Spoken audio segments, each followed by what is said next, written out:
Hi, I'm Cynthia Schiller. Please like and subscribe. We're going to talk about the psychology of words. Narcissists, they are master manipulators by the way they use their words. They have picked up patterns. But also, as we go through the relationship with them, we start communicating in certain ways too. So we're trying to get things back on track. So we're in a state of kind of like that state of need. So our words come out different.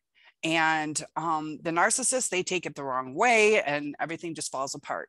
And that's why, that manifestation stuff where you're in an altered state where you have everything perfect. You just imagine it and believe in it. But it changes the way you talk. So let's say, wanted to get married and we're starting to feel the narcissist pull back for whatever reason or pick at us for whatever reason. So we might say something like, are we ever going to get married, or isn't it time, or do you love me enough to marry me in the future? We're talking different as opposed to I can't wait to get married, where you just kind of give them, not that I'm saying you should, but it's just the dynamics of conversation. And narcissists, you got to let them think if it was ever to work. Now, they're not going to connect with you heart to heart, but if it was going to work, they need that power. So they have to think it's their idea. Anytime you try to suggest ideas to them, that's not good. That's why these relationships are so unhealthy, because it's hard to live in this state of now, or the end. I'm sorry, the state of the end, where everything is perfect. So when they give us needs, the only way for it to work is if we're in this altered reality, which kind of throws us off. We want to handle the situation.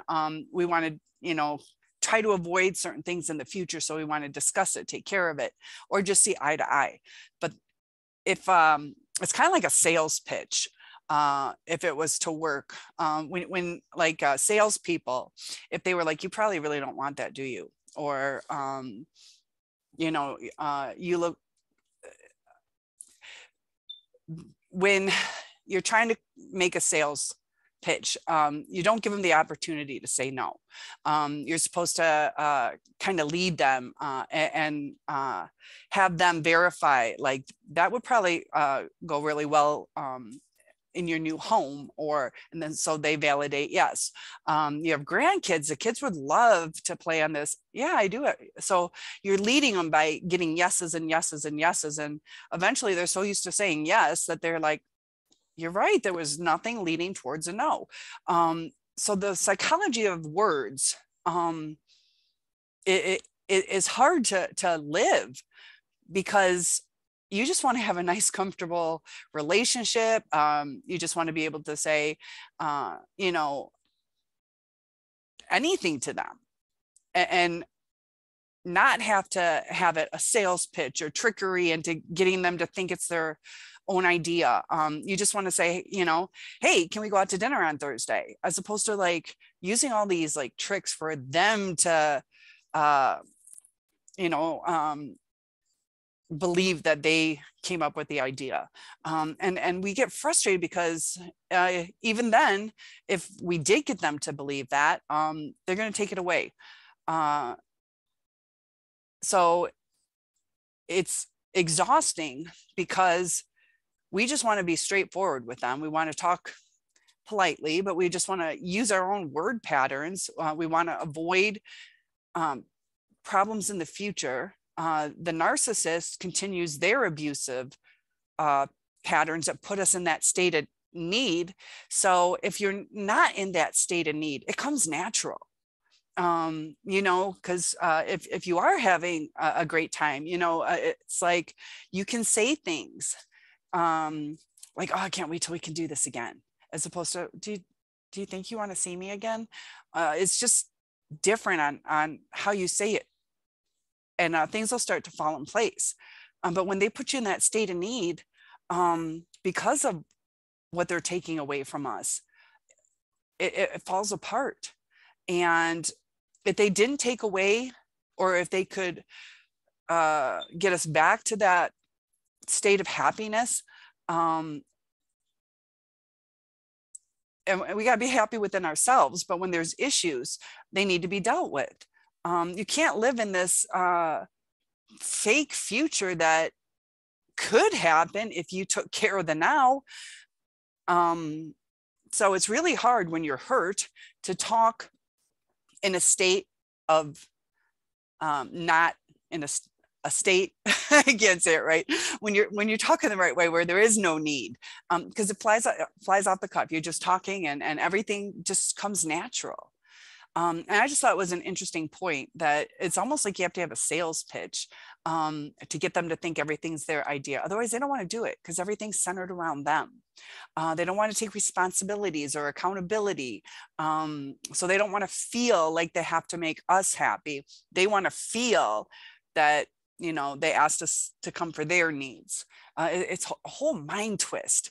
And if they would stop knocking down the state of need, the happy part, and bring us into a state of need, and have us question our self-worth or self-esteem, because they're knocking us down because they have low self-esteem. And it's just a big mess. So if you're thinking about staying in a relationship like that, it's exhausting.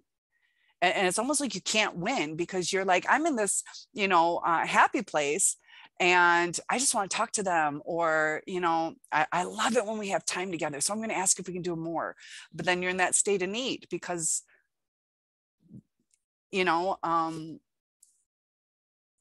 they take it as a state of need when you're like, that was great, let's do this again. And it's just not healthy. So I hope that came across the right way. The psychology, people manipulate people through words, and that's what your narcissist did. And it's like, you're empathetic, you're wanting to connect with them, you're not wanting to manipulate them into a relationship. And it's almost like the only way it would ever work is if, there's constant manipulation from both parties, and that's not who you are. And be proud of that. Be proud of that's not who you are. Be careful on the reactive abuse, because sometimes you're going to start doing manipulation techniques, because you're starting to get into a survival mode. That's what the narcissist is, and is in a state of survival, to where they do whatever they need to do to get their balance, to get their needs met. And it would be nice, like I keep saying, if I take care of their needs, they take care of mine. We got to take care of our own personal hygiene and food and stuff, but where we're taking care of each other, instead of just sucking off of each other, or needing from the other person. Because now we need something from our narcissist. We need the love, or the time, or communication. And the narcissist needs their self-preservation, because they're empty inside, and there's no relationship. We're two people in a room, we might be chit-chatting, but we're not connecting. They're not caring about our needs. We're in a state of need, which it's just this vicious cycle, because they won't keep things at a content level, I guess is a good word to put it at, where you're content and secure and safe within this relationship. It's sporadic, intermittent. You don't know which end is up. You don't know what the truth is. And there's so much manipulation going on. It's just like the used car salesman. They'll use, not all, but the stereotype. They'll use like lies just to get you to buy that car. And that's like the narcissist. They're using the lies. Sometimes you can do it with just different word patterns. It's amazing how much you can manipulate people. And that's what the narcissist keeps doing. And then it causes our speech pattern to change, to where we sound needy now. I'm really sorry, but if you don't mind, if you had the time, could you call me? And I hope it's not too big of a burden. And we're like, I just want to say, can you call me? And it messes with us because I'm like, that's not me talking. But it's not effective if you're just like, hey, can you call? It's not effective. So we're like, uh, now what?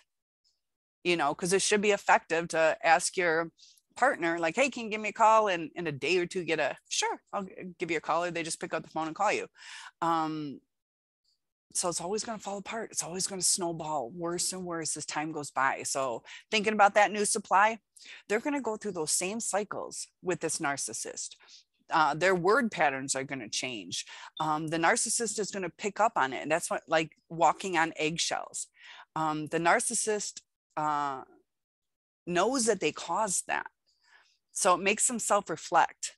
And it's sometimes even subconscious, but they see us in a devalued state now. Why do they want us? So if they process it, if they're self-aware, or if it's subconscious, they still see a devalued person. They don't see that they caused that, and they don't see or take the time that we're trying to just rebalance who we are, and to have our safe spot, you know, to say, hey, you rip the rug out from under me, can we put the rug back, metaphorically. So it's always good to you know, really look at the whole relationship, and the patterns they're just going to keep happening. The red flags are really important to pay attention to. It's almost like the narcissist is never happy. They're only happy in chaos. That's their comfort level. They go along with this love bombing for a little while, so they have a victim because they don't want to be alone. If you're alone, you can't lash out at somebody. You can't have your needs met because you're in a childlike state. Like, I don't want to clean. I don't want to do this. I don't want to do that. Some narcissists are very clean. That's why it's so hard to spot them. It's so hard to spot them in the beginning because they have that smoke screen up and we can't really see who they are. So we trust what they're telling us, and what they're telling us isn't who they are. So please like and subscribe, and one-on-ones are available, and I will see you in the next video. Have a good day.